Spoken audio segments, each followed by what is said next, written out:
Yeah, greetings in the name of Rastafari, as you know it. See? And I'll try to break down the 7 seal to the item. In that video, yeah.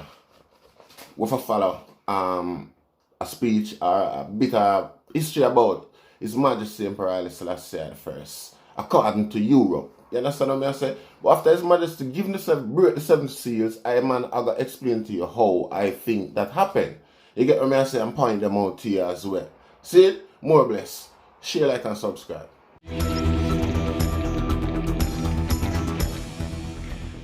King of Kings, conquering lion of the tribe of Judah, light of the world, also the last emperor of Ethiopia. Haile Selassie goes by all these grandiose titles. He was, without a doubt, one of the major figures in African and world history of the 20th century. A 44-year-long reign that came to an end in 1975 in a prison of the same revolutionary military junta that had earlier overthrown him. Selassie was the last reigning representative of a 3,000-year-old dynasty, a direct descendant, according to legend, of King Solomon and the Queen of Sheba. He led Ethiopia, which itself had a remarkable history, the only African country to have never been colonized. Selassie himself, a strong voice of independence. Let's listen to a speech he made at the UN in 1963. That until the philosophy which holds one race superior and another inferior is finally and permanently discredited and abandoned, until there are no longer first-class and second-class citizens of any nature, that until the color of a man's skin is of no more significance than the color of his eyes, that until the basic human rights are equally guaranteed to all without regard to race, that until that day, the dream of lasting peace and world citizenship and the rule of international morality will remain but a fleeting illusion to be pursued but never attained. So let me try to break down the 7th seal, which is part of the first 5 minutes of the video. Number 1 is inferior until the inferior and superior notion amongst man is no longer exists, which is 1. Number 2, first class and second class citizen. 2. Number 3, the color of a man's skin. Number 4, basic human rights equally guaranteed to all without regards to race, as expounded upon by Bob Marley in the song War.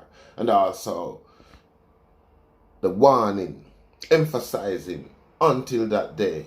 That's not a rule. There's just to stop there where His Majesty emphasized that until that day. Yeah? Rule number 5. Seal number 5. The dream of lasting peace. Yeah? That man have, man's aspiration. See? Number 6. World citizenship and the rules of international morality.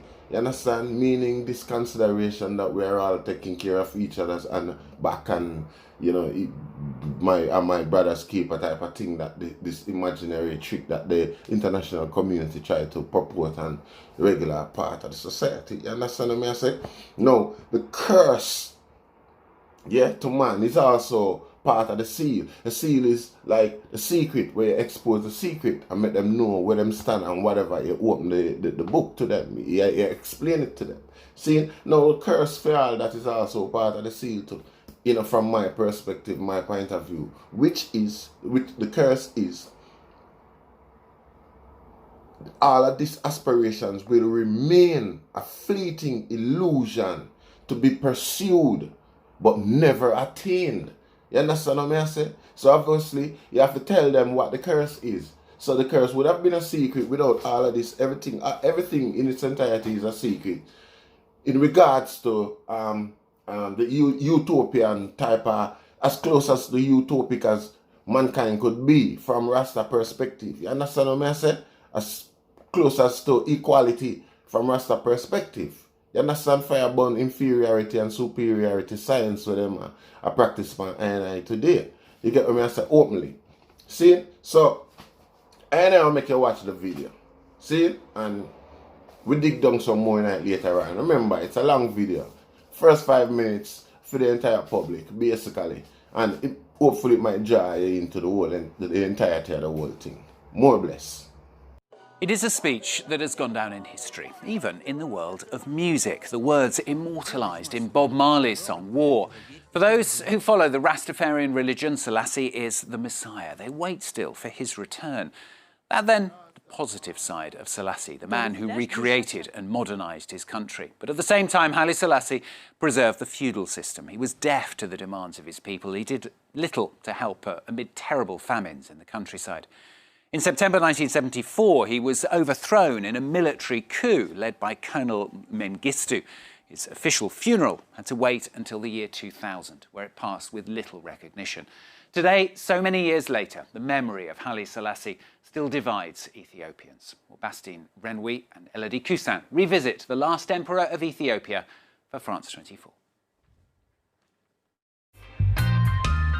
Shashamane is a holy city, but you wouldn't know it at first glance. You have to walk its alleys to find out. Here we are in Zion, the promised land of the Rasta. The religion advocates the return to Ethiopia of the descendants of African-American slaves. This memorial is dedicated to the life of Haile Selassie. The Ethiopian emperor offered the Rastafari community 200 hectares of land in 1948 to thank them for their support during the invasion of the country by Italian fascists in 1935.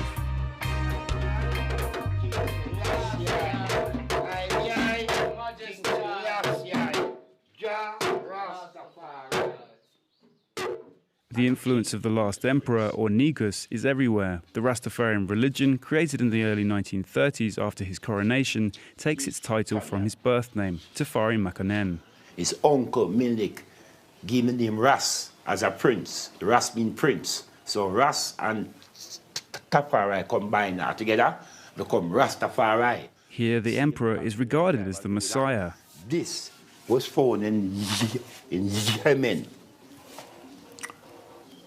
What? Almost thousands and thousands of years ago.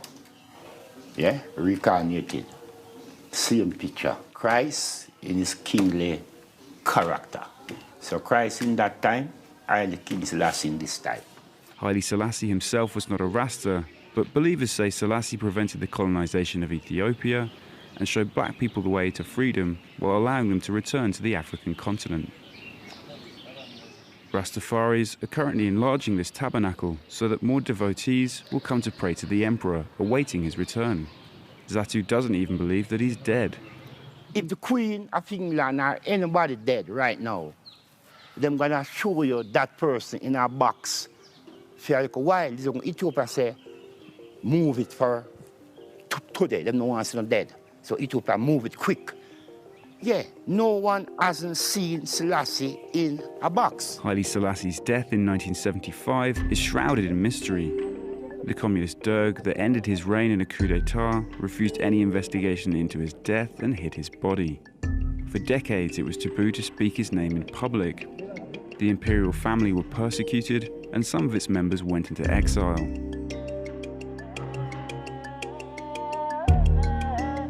But the descendants of the emperor no longer need to live in hiding. Today they have come from all over the world to attend the burial of one of their own. Prince David Makanen, grandson of Haile Selassie, who died in 1989 and whose remains have until now rested in Switzerland. Till his last days, he fought for the release of his family that were imprisoned in Ethiopia. And he fought for peace and security to be restored in Ethiopia after the revolution ensued. So today, it brings back many difficult, sad emotions, grief and mourning. But that's all right. It also feels good because today is the day we finally brought my dad back home. Haile Selassie himself ordered the construction of this cathedral. In this fresco, the Negus calls on the League of Nations to stop the Italian invasion. The entire building is dedicated to the history of the Imperial family.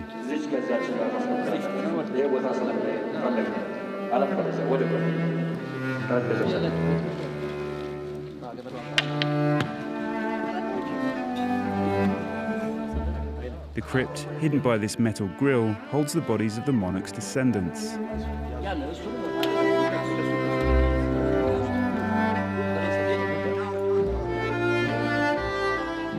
Here, Ahmed Selassie, his first son, who died in the United States in 1997. And here, Makanen Haile Selassie, his second son.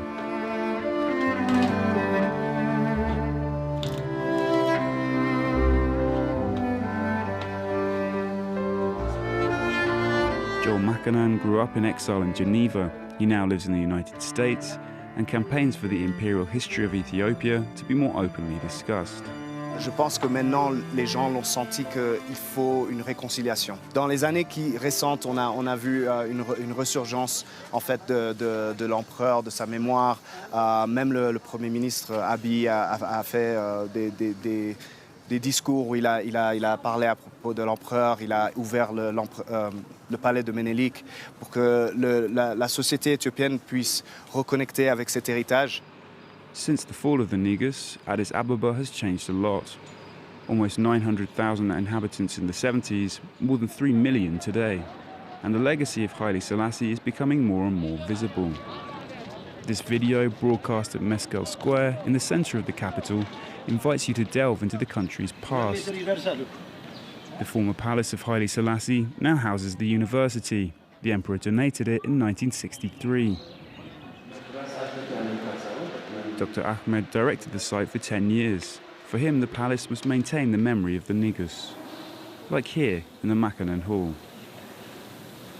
John Kerry était ici, le chef d'État turc, le chef d'État d'Afrique du Sud. Tout le monde, le dirigeant mondial, quand il arrive, on les accueille ici. Mais pourquoi on l'a fait? C'est la mémoire de l'époque impériale. Donc, quand on monte vers la résidence impériale de l'époque. Voilà la chambre de l'empereur. Regardez, on a bien regardé cet héritage important. Dr. Ahmed is extremely proud. It was not easy to keep this place as it is. The Derg regime, a communist military junta, tried to make everything disappear. Il y en a des bizarres qui arrivent. C'est quoi votre rassemblée impériale qui est vraiment inutile aujourd'hui? Mais non, pour l'historien, rien inutile. Pour les chercheurs, rien inutile. On ne peut pas prendre parti. C'est un héritage de plusieurs avantages parce que c'est lui qui nous a donné l'université. Donc on ne peut pas jeter par terre héritage de l'empereur Haile Selassie. According to the professor, what must be remembered most is the emperor's contribution to Pan-Africanism. C'est un père de l'Afrique qui dirige un pays jamais colonisé. Les relations internationales et relations africaines sous la direction de l'empereur, c'était vraiment remarquable. It is thanks to Haile Selassie that the headquarters of the African Union is today in the Ethiopian capital. In 1963, the emperor offered land and facilities to create the AU's predecessor, the Organization of African Unity, which would host the heads of state of the continent every year.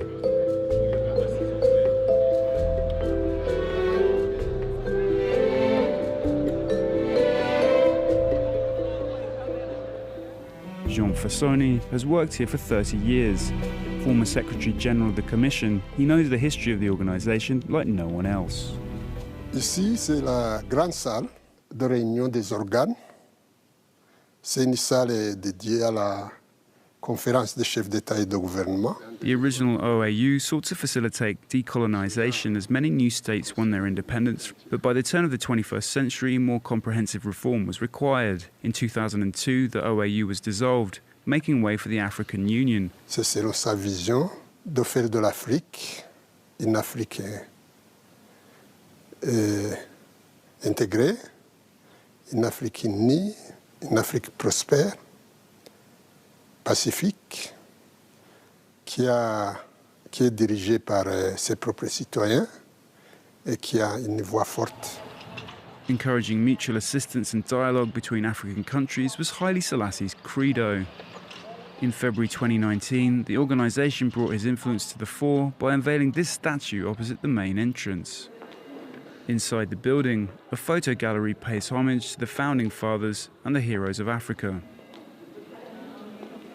Patrice Lumumba, comme vous le savez, il est de la République démocratique du Congo. Il a été assassiné, mais c'est lui qui a conduit à l'indépendance. Le président Nelson Mandela, auquel la salle est dédiée. Le président Léopold Sédar Senghor du Sénégal. Among all the portraits, that of Haile Selassie is of paramount importance to him. In 1963, his mediation enabled the signing of the OAU Charter, despite the antagonisms between two groups with different ideologies. Ce qu'on appelle les intégrationnistes et les gradualistes, ceux qui voulaient un continent uni, un gouvernement des États-Unis d'Afrique, immédiatement, avec à leur tête Nkrumah, et de l'autre côté, les gradualistes, à leur tête Houphouët-Boigny, Félix Houphouët-Boigny de Côte d'Ivoire. But while tributes are made to his work establishing the AU and developing Addis Ababa, the Negus... No, you don't know. We don't censor nothing. No censor, no information. We usually share everything so that everybody pick and choose and make sense out of nonsense. You understand what I say? Now, the last part of the video, you see some people, some villagers attack how the emperor caused them to suffer and starve throughout a certain period of history and things like that. I don't know why.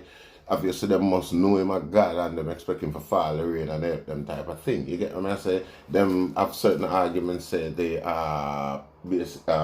were grains and food there in the cities and His Majesty never give it to them type of thing. But still in the same instance, the same man called himself a donkey when he was young because he wasn't listening to the government or the rulers' administration. He explained that now he's listening to the government and now things are changing type of thing. You understand what I say? How his argument contradicted the whole notion that His Majesty starved them. You understand what I say? Rain, there was no rain. You understand? And they wasn't following the irrigational tactics or standard coming from the government back then, as admitted by that same dude. Make pick sense out of nonsense. Share, like, and subscribe. But the Negus also left a much darker legacy. In the north of the country, the villagers of Adi Kanat still remember the famines that killed hundreds of thousands of people during his reign. In 1958, 1966 and 1973, drought brought starvation to communities far from the capital.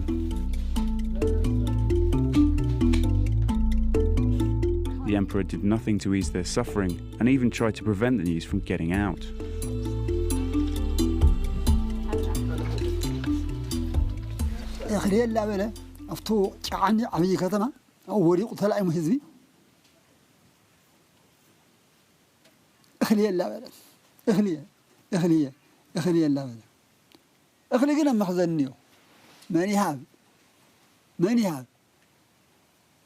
تهزقن كند سبلي مرأي أو رقيف تعرفه ثلاثة بحالة قرقال أربعة بحالة قرقال خمسة بحالة قرقال لا تقبل.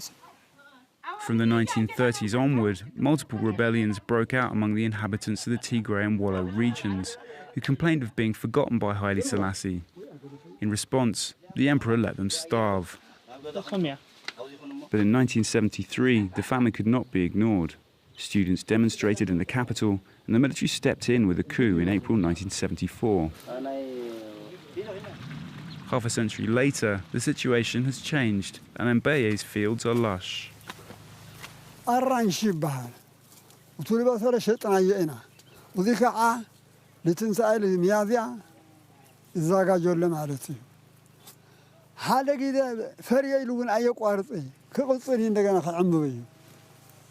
وحبرتسبنا ما ينترخوا بفلاي ما حصر سقاط من بتعمي تقامايو.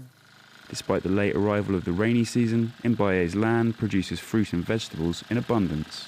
The current productivity of his land is in part due to the agricultural policies of the Tigray People's Liberation Front, a member of the coalition that established the current republic in 1991. At the time, agronomists came to help the farmers and irrigation systems were widely established. Today, the trees remain green.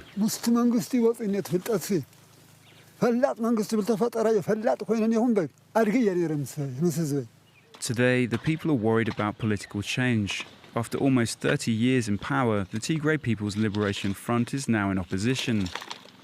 Friction with Prime Minister Abiy Ahmed means local Tigrayans once again fear marginalization and even another crisis.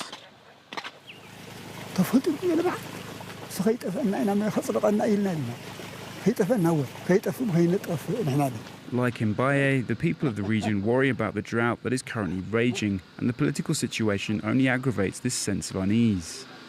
Mbaye is the village priest. In consultation with other leaders from the Liberation Front, he is organising a meeting at this school. One of the leaders opens the debate.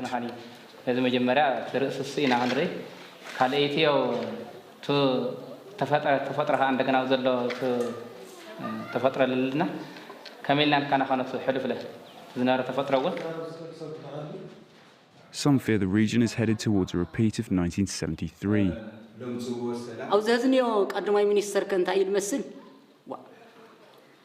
ውህድ ባርቴል ባህል እንተኮይና ሓደ ሰብ እንድሕር ገዚእዋ ለኢትዮጵያ እንታይ ትሆንላ ታነበረትና ሃፀይ ሃይለሰ ግዛት እውን እኮ እንሳ በዓል ኣትግልበጥላ ይኽእል ስለ ዘሎ ኣነ ፀገም ምናልባት ኣብ ዘፈላላይ ግንዮ ትና ሃፀይ ሃይለሰ ስርዓት ግን ከይምለስ ዝብል ስጋት ትና ቀዳማይ ሚኒስተር ግን Mbaye wants to calm the tensions. The political situation is worrying, but for the moment there is no shortage of food.